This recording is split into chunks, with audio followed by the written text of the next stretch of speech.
Hello बच्चों, let's read the question. The question says state true और false में हमें बताना है। तो स्टेटमेंट क्या है? Supreme court has no role in protesting the fundamental rights of the citizen of our country. Question हमसे पूछा गया है कि सुप्रीम कोर्ट का कोई भी रोल नहीं होता है फंडामेंटल राइट्स जो इंडियंस के होते हैं, सिटीजन्स के होते हैं, उनको प्रोटेक्ट करने में। So let's read about the answer. देखिए, सुप्रीम कोर्ट क्या है हमारे पास? Is the apex court of Indian judiciary system. ठीक है, इंडियन जुडिशरी जो सिस्टम है, यहाँ पे हमारे पास जो सबसे टॉप मोस्ट जो हमारे पास अपेक्स कोर्ट है, जो सेंटर कोर्ट है, वो हमारी कौन सी है? वो सुप्रीम कोर्ट है। So it is having the highest authority to interpret and uphold the constitution. इसमें इसके पास जो है कॉन्स्टिट्यूशन को इंटरप्रेट करने की पावर होती है। तो इसका मतलब क्या, ये हमारे फंडामेंटल राइट्स को भी क्या कर सकती है? प्रोटेक्ट करती है।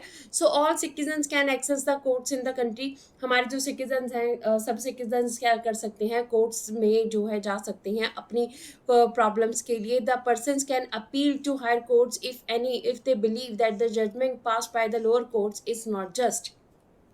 अगर लोग ये सोचते हैं कि लोअर कोर्ट में, डिस्ट्रिक्ट कोर्ट में, हाई कोर्ट में जो है उनको जो है जस्टिस प्रॉपर्ली नहीं मिला है, तो उस टाइम के ऊपर वो क्या कर सकते हैं? उस टाइम के ऊपर वो सुप्रीम कोर्ट में जो है वो अपील कर सकते हैं। तो इसका मतलब क्या, हमारे पास जो सुप्रीम कोर्ट है वो क्या करती है? फंडामेंटल राइट्स जो हमारे जो सिटीजन्स के हैं उसको प्रोटेक्ट करती है।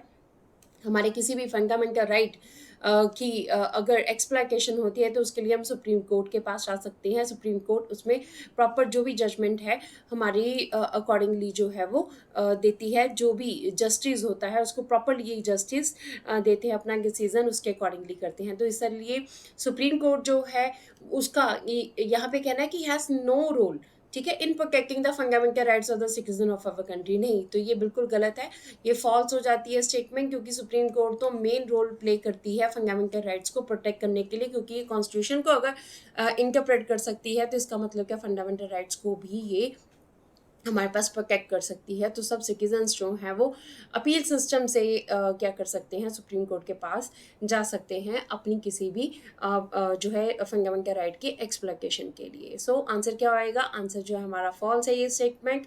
सो this is the answer of the question. Hopes you understood the question as well as the answer. Thank you.